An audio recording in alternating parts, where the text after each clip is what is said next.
Okay, today's lesson is about life. And the question is, how do you know if something's alive? What makes something alive? All around out here there are lots of things that are alive.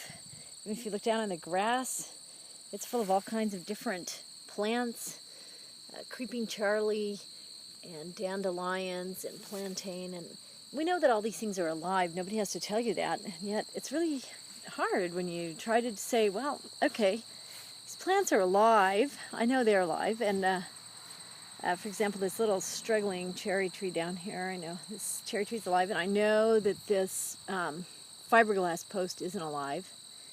There's another post here made out of bamboo. It's not alive now, but I know that it was once alive. I can look up close at it, and I can recognize what it is because of experience, because I've seen bamboo poles.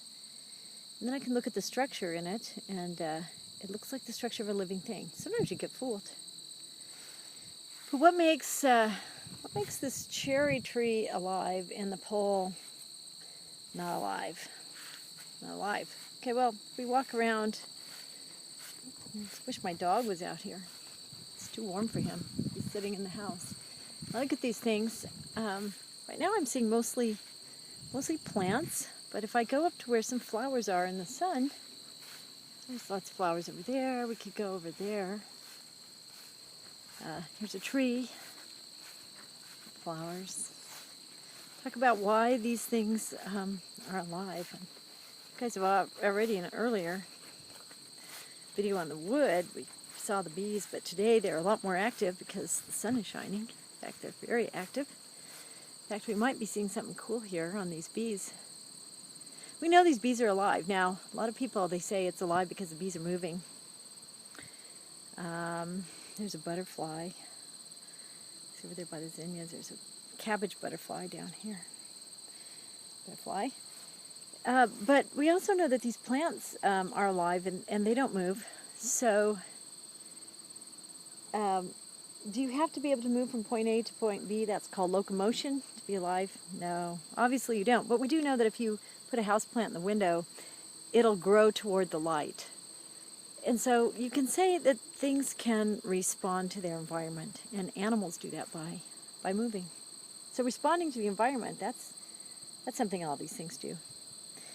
Now, earlier in the year, it didn't look like this out here, of course. All these plants were much smaller, little babies. And you can see over there, there's some red bee balm. And it's done, like the flowers now are dying back.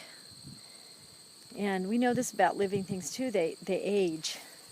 Most living things, anyway, are born, or they begin at some point, and then they can die. And so that's one of the things that we usually associate with life. I think you would agree. And they develop as they go. They grow and develop. There's a damselfly down there. I don't know if I can get it in this view or not, because I can't see through my iPad. Can't see my iPad screen either. It's too sunny. So all this life out here is made of materials, and that's true of non-living things too, made of materials, but there's particular materials these are made out of, and everybody knows that if you squish these things and put them on a slide and look under the microscope, you see cells.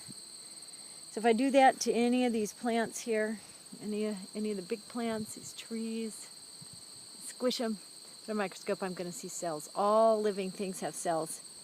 And that's not true of non-living things.